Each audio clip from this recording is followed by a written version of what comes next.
What's happening, boxing world? I am your host, Nice, and welcome back to the Fight Room. If you're not a subscriber, make sure you do for the latest boxing news, feedback, and entertainment. Now let's just jump right into it. Last night was a good fight on the zone.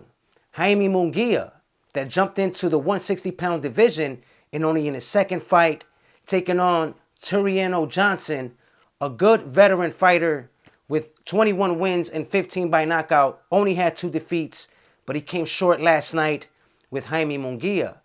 Let me talk about that one real quick, man. Jaime Mungia, in that fight, in this beginning of the fight, of course, Turiano Johnson came in with all, like a raging bull, coming in and putting a pressure on Jaime Mungia and surprising him with a few good punches.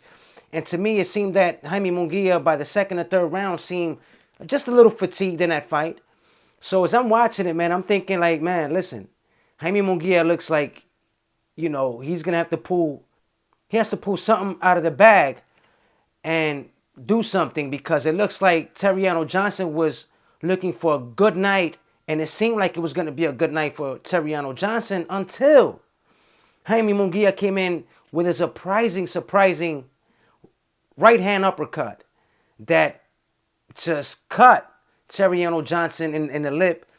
And, it had to go to the scorecards. And Jaime Mungia, surprisingly, because, man, it looked like it was going to be a long night for Mungia, came out with the victory via TKO stoppage. Yeah, Jaime Mungia in the fight seemed, like he was fighting Johnson's fight, and sure enough, he was. He was just going toe-to-toe instead of, using the ring and using his jab and his longevity to try to push back and make a fight with Johnson. And he was being lured by Johnson and having the fight that Johnson wanted until on the 6th round, Jaime Mungia came with a nice uppercut that just stopped the bout, and it went to the TKO. He won by TKO victory and came up with, and now is 36 wins and 29 by knockout. Mungia, after the fight in the interview, said that he was surprised by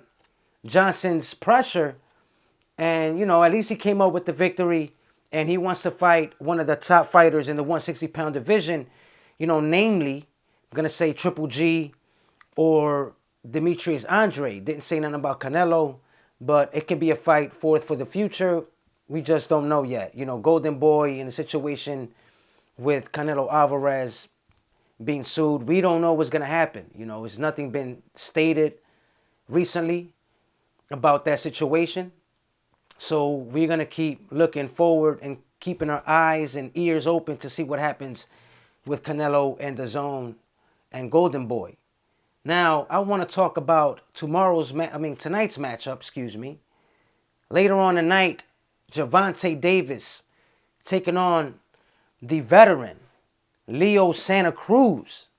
Now, Leo Santa Cruz is a 14-year pro compared to Gervonta Davis is 7-year pro. Now, let me just say a couple of things here, man. Santa Cruz, of course, 37 wins, 1 defeat, and 19 by knockout. We all know that he lost. His only defeat was with none other than Carl Frampton, and he fought the rematch right away and became victorious in taking Carl Frampton out. Not knocking him out, saying he won the fight. Now with Leo Santa Cruz, 37 wins, 1 defeat, 19 by knockout. He's a good pro fighter, 4-time division champion. He won the IBF Bantamweight title, WBC Super Bantamweight title, the WBA Featherweight title, and the WBA Super Featherweight title, which he is the current reigning WBA Super Featherweight champion. And he's putting that belt on the line against Gervonta Davis, which Gervonta has the WBA regular title at the lightweight division. And he's putting that up, supposedly. Anyway, Gervonta Davis, great fighter, coming out of Baltimore, Maryland. 23 wins, no defeats, 22 by knockouts. His only unanimous decision win was like 5 years ago. And ever since then, he's either KO'd or TKO'd all his opponents in the last 5 years, which is pretty impressive to me. But let's talk about it. Let me say, man, Gervonta Davis is a good fighter. Special type of fighter. Vicious power.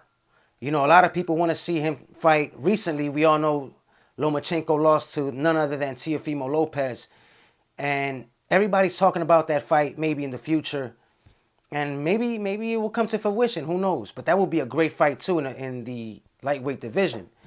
But moving on to this fight is a good fight and a big test for Gervonta Davis. Gervonta Davis is a hell of a fighter. He moves around the ring. He uses the ring. He's a power puncher, a combination puncher, and a counter puncher, a good counter puncher.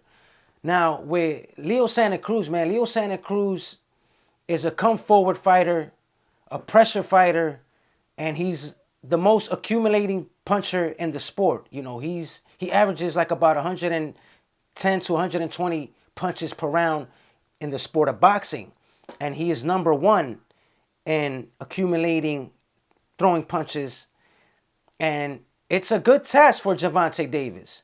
But the thing is this, you know, Leo Santa Cruz, he only knows how to fight one way, and that's coming forward. You know what I'm saying? He doesn't really, namely, use the ring. He doesn't move around the ring as much. And he lacks defense, which could be a good awakening, a good, you know, moment in any of the rounds for Gervonta Davis to come with a devastating